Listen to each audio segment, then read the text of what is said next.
Halloween Kills. Just recently, I came up with my list of the 10 scariest movies ever. I'd say The Vanishing is first. You can see a written post of that on my blog. Then in a three-way tie for second, we have Psycho, Halloween, and Texas Chainsaw Massacre. In a four-way tie for fifth, you've got The Shining, Carrie, The Birds, and The Exorcist, and then a two-way tie for ninth, Paranormal Activity and Candyman. In every case, I'm referring to the first movie in question. In the case of Halloween, I actually hadn't seen any of the sequels until a few years ago. I take that back. Years before I watched the original Halloween, I watched Halloween 4 at a family get-together. That's all that was available at the video store. As far as the Halloween franchise, and oh god, I'll remember, I think all any of my cousins saw with me remember is one time some guy who got stabbed in the abdomen was also getting choked afterwards, so he was screaming, then spitting out the blood afterwards, so he kept going, ah, ah, ah. Good god. But anyway,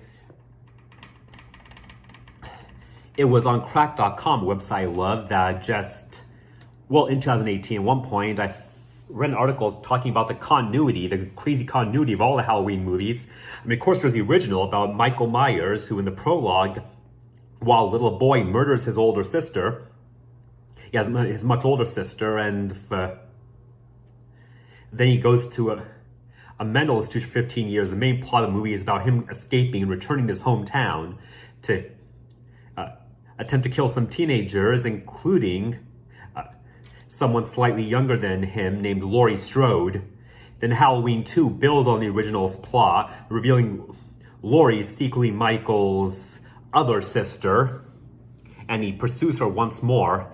Then Halloween 3 goes into a completely different direction. John Carpenter wanted to make the series an anthology from there on out, so it's an unrelated story, but then that movie bombs. That killed the anthology idea. Then they're going to go back to the Michael Myers story for Halloween 4, but Jamie Lee Curtis didn't want to come back, so they killed off the Laurie character, and they gave her character a little girl as a daughter, appropriately named Jamie, and Jamie was the main character in that masterpiece Halloween 4, as well as in Halloween 5, and then originally in Halloween 6, but she was killed off pretty early on in that movie, and then the focus in Halloween 6, which is called Halloween, The Curse of Michael Myers, was Dr. Sam Loomis, the other major character from the first movie. But then Jamie Lee Curtis decided she was willing to come back, so then they made Halloween 7, which was, the actual title was Halloween H2O, which stood for Halloween 20 years later. It was 20 years after the original. So, look, it was a direct sequel to Halloween 2. So they retconned out Laurie's death. They retconned out that Jamie, a daughter of hers, instead gave her a teenage son named Matt, played by Josh Hartnett in his film debut. And while that was by far the most acclaimed movie in the series outside the original, and it's supposed to end with Michael definitively killed with his head cut off, once the movie was a hit, of course, the studio couldn't resist. So then came Halloween Lives 4 years later. Jamie Lee Curtis didn't want to come back in, so they again killed off Laurie. They didn't mention her son. They had Michael Myers terrorizing a new group of teens. And with that movie flops, and that was the end of direct sequels for the time being. But then a half decade later, we got the Rob Zombie Halloween, and then 2 years after that, sequel to that. So those exist in their own complete different continuity. I actually liked the first one, but not the second. And then many people didn't like the second. That flops. That ended the Rob Zombie series. And then nearly a decade later, we get the 2018 movie Halloween. So it was a direct sequel to the very first movie. They retconned out now both of Laurie's deaths. They retconned out both of her previous children, gave her now 30-something daughter named Karen, played by Judy Greer, and even retconned out Laurie being Michael's sister. And I really liked that movie. I was happy to see them bring the series definitive end, it seemed like, with Laurie. I spent the past 4 years obsessed with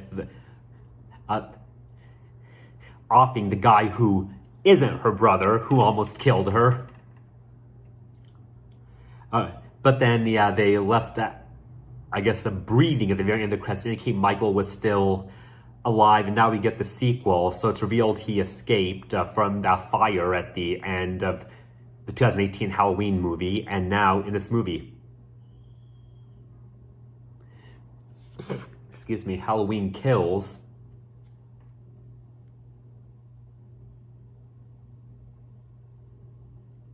What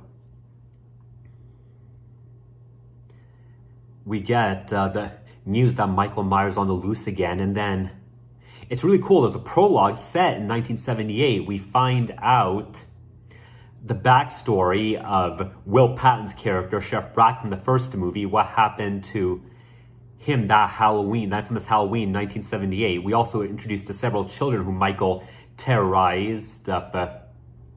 And now we see adult versions of those characters and of the child Laurie was babysitting the first movie. That last one is played by Anthony Michael Hall in the present day. And it's crazy, he's never an A-list star, but yeah, he's managed to have a career, a noble career in entertainment all these years. But post the John Hughes Brat Pack movies, he had a big role in Edward Scissorhands, and then done some great TV work this millennium, and yeah, now this movie has a big part. He's great in it. So we see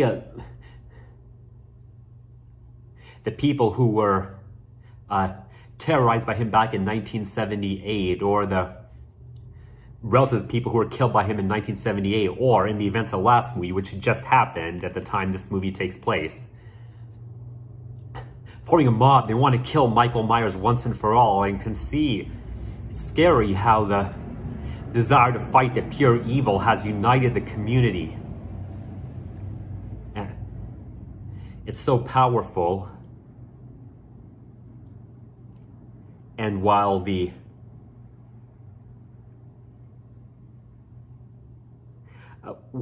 my initial reaction was to not like the ending, looking on Wikipedia immediately afterwards, found out there's a sequel set for next year called Halloween Ends. So that, I guess that's when they're gonna resolve the story. And you know what? This movie's set up perfectly. So I'll give this a strong thumbs up. I mean, it's unnecessarily gory, in a way not true to the spirit of the original. But sometimes just feel like I'm watching movies from that torture porn genre of the 2000s. But the small quibble, I still give this a strong thumbs up. But you know, these past movies between them have been a good job following up on the 1978 Halloween. You could say the next movie, Halloween Ends, will make a tetralogy, basically this trilogy plus the original Halloween, and I'm looking forward to it. I look forward to that movie. In the meantime, so just all you horror fans, you fans of Halloween, watch this movie. For further thoughts, you can go to my written blog, AutisticArtCritic.com. Also follow us on Facebook, and don't forget to hit the subscribe button below. Thank you.